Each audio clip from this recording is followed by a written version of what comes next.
Guys আজকে আমরা যাচ্ছি একটু ঘুরতে। গাইস ভেড়িটা দেখো কত সুন্দর লাগছে। আমার মুখটা একটু দেখিয়ে দিলাম। তারপর আমরা ব্রিজে উঠে গেছি, ব্রিজ থেকে এখন ওপিটে গিয়ে তোমাদেরকে দেখাচ্ছি কি কি লোকেশন আছে। লোকেশন গ্রামের দিকে ভালো ভালো লোকেশন আছে। গাইস আমরা এখন লোকেশনে চলে এসেছি, লোকেশনটা দেখো। গাইস গাছগুলো হেবি সুন্দর লাগছে, গাছের নতুন পাতা ছেড়েছে চারিদিকে। গাইস এই জায়গাটায় আমি প্রথম এলাম, আমার বাড়ি থেকে বেশি দূরেও না, আমি জানতাম না। আমরা এখন বসে আছি গাইস, সূর্যটা দেখো। আমরা এখন আর একটা লোকেশনে যাচ্ছি গাইস, লোকেশনটা দেখবে তোমরা চেনো কি কেউ কমেন্ট করে বলবে। আমরা একটা মন্দিরে যাচ্ছি, হাজিয়াকালী মন্দিরে। চলে এসেছি এখন মন্দিরে গাইস, মন্দিরগুলো আমরা এখন ঘুরবো। গাইস এই যে পুকুরটা, এই পুকুরটা এখন কাটা হচ্ছে, জল শুকনো করে মাছ কচ্ছপ অন্য জায়গায় রেখেছে। লোকেশনটা চেক করো গাইস, কত সুন্দর।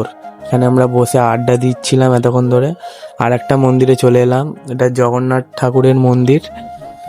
এই মন্দিরে বসেছিলাম অনেকক্ষণ ধরে। এবার আমরা ভিতরের দিকে ঢুকবো মন্দিরের ভিতরে। ঠাকুরটা দেখো কত সুন্দর গাইস। এরকম ডেলি ব্লগ দেখার জন্য তোমরা সাবস্ক্রাইব করে দাও। আমরা সন্ধ্যা হয়ে গেছে, বাড়ির দিকে চলে যাই। বাই।